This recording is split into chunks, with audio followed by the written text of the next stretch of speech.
my sweet friends, welcome back. It is day 9 of our 12 Days of Christmas in July series. And if you're just joining in, you can find links for the first 8 days at the top of the description. Don't forget to listen throughout the video for the question of the day. Let's get into this project. So this is going to be a hybrid of sorts. It's a greeting card / folio.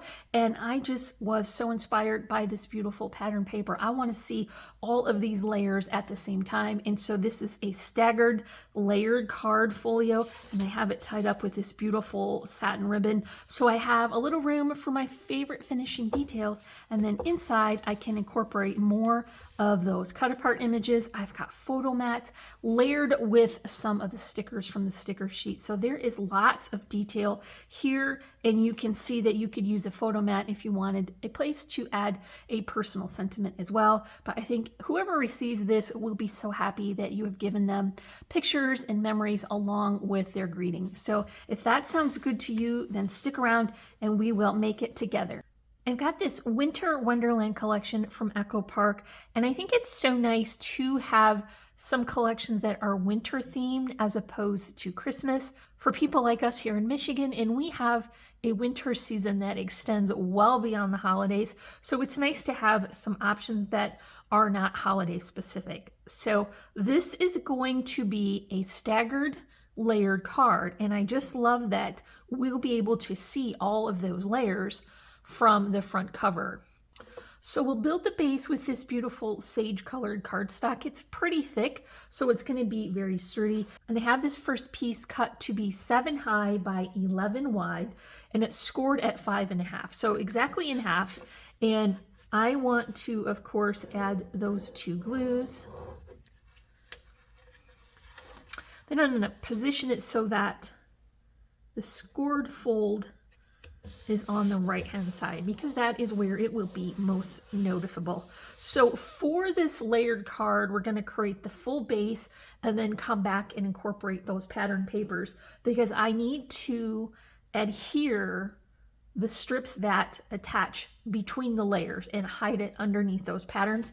So my next piece is going to be 6 high by 10 wide, scored at 4.5 and 9, and that gives me a full page that is 6 by 4.5 with a 1-inch strip, and we'll use that to attach to this first layer. So we're going to continue on with the 2 glues.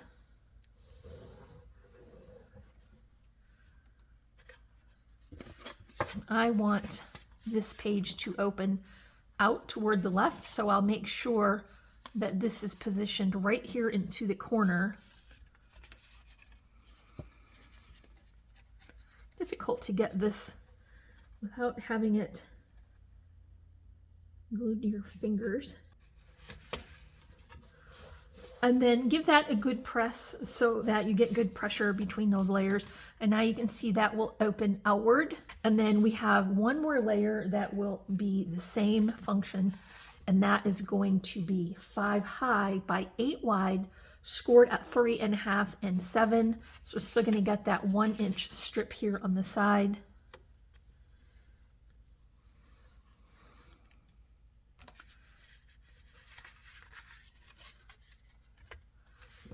And continue to add that right down into the corners. So each of these layers will be offset for the right-hand side of 1 inch high and 1 inch wide. So each layer will be a little bit wider than the next.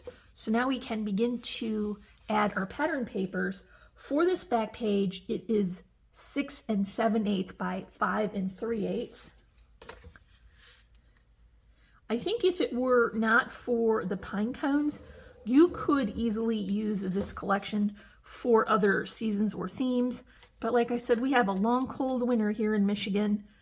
Well, this year it stayed cold for quite a while, and then it became 90, 100 degrees. So I think I would still like the heat more than the cold for sure. Okay, so the next side is basically a 2-page layout. And so I want these to match.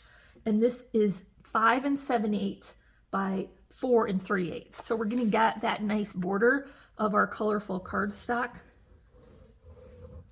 By the way, I cut all the pieces of the pattern paper for the base out of one sheet. and I just alternated it, made it very nice to have a pattern that was sort of a geometric or a neutral on one side and then a floral on the other, because that way I could kind of negotiate them around and get all the coverage that I wanted.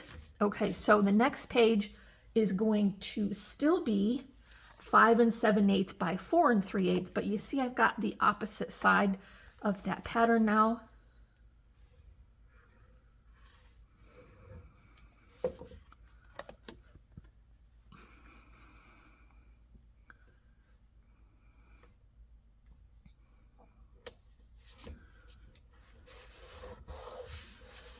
And then the next one down is going to be 4 7/8 by 3 3/8. So I'm going to add to this here, and then I will join a couple of patterns for the front just to get a little extra detail and get use out of that sheet, so I didn't have to cut into another pattern. So as I am attaching these, let's go ahead and have the question of the day. So if you could pick up a new craft that was not paper crafting for the purpose of creating gifts for your family or your friends, what would it be? And so I have to say, first of all, I'm not allowed to pick up any new hobbies because we already have enough stuff. But if I could, I would be knitting, and I can crochet, but I have a very limited attention span, so I only go wide enough to create scarves, and you only need so many scarves, so that is not practical.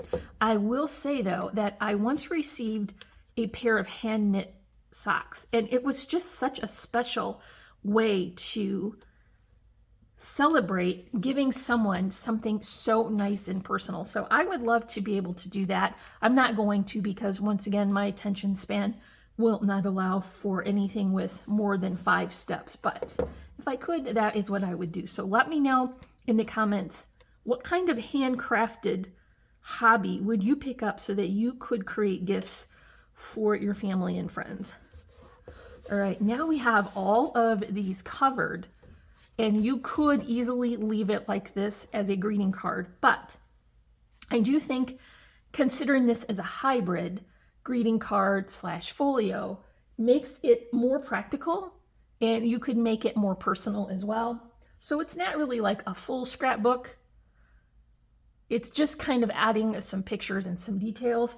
And so the first thing I want to do, you see this is fairly narrow. So I'm going to flip this over and include one of those cut aparts for this. And I mostly just want to kind of brighten this up.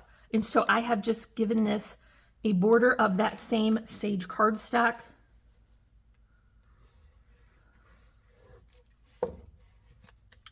And then just center that here. Otherwise, this page is pretty thin. Got some detail on that. Now, I also have what I'm going to call photo mats for this side as well. Now, you want to take into consideration how much of this will show when you have it closed. So I need to position this further over toward the left. And so this would be a nice place to incorporate some pictures. And then for the last page, I can incorporate 2 because I have enough room and they will not overlap. And so I'm just going to position these here. This is a nicer scalloped edge rectangle that I have a set that is nesting, and I do have a smaller one, but I don't know where it is. It has been lost to the craft room vortex for probably 2 years. I imagine it is caught up between some layers of paper and put into the paper cabinet. And if I had time or attention span to look for it, I could probably find it, but it's fine just to use that other rectangle with the stitched edge and add a little bit of trim. You definitely want to be able to close that up. You see how this is getting a lot of volume between those scored layers. And I've got this beautiful satin ribbon that coordinates perfectly. And so I'll just pull off enough to create a nice bow. You have to make sure not to run this trim underneath anything you put on the back, otherwise it will close it up. But if you tack it into place then you can capture it between the layers. So this is just going to be a good way to keep that volume down.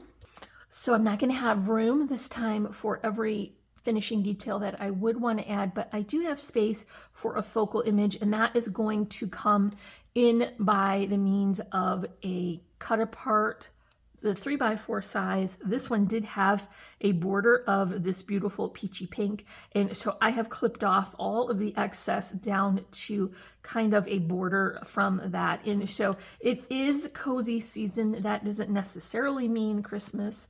So I think this continues to be great for non-holiday projects. And I need to put this way up here because I want to have room for my flowers.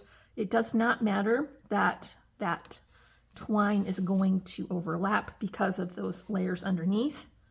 And I did put that on spacers with an eyelet, and so that gives it a little bit of extra detail. And so here is my very small little flower arrangement, just one flower, a little bit of foliage, netting, and loopy twine bows.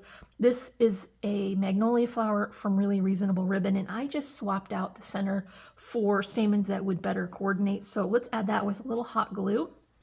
And I'm just making sure to keep all of those fragile bits in from the edge. Now, if you want to further customize this, you might consider getting into that sticker sheet.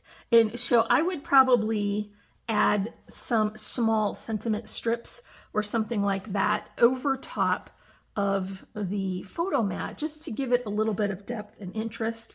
So I think I want to pick this one, and I'll just add this here closer to the bottom. That is absolutely beautiful. And then we'll have two on this page. You can either consider these for photo mats or write your sentiment on it. If you have a pattern that is pretty neutral, I think you could read a sentiment if it were here. Let's go with a couple, maybe have one a little bit larger on this side.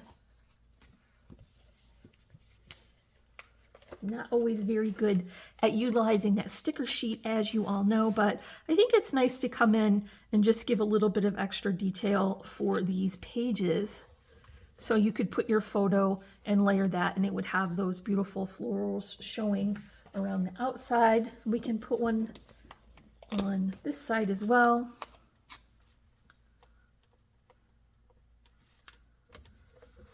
So that's going to create a very nice balance. That's going to be it for day 9. I sure do hope that you enjoyed this tutorial. If you did, don't forget to come back tomorrow for day 10, and make sure to comment, like, and subscribe. As always, I'm wishing you a happy and productive day, and I thank you so much for watching. Bye.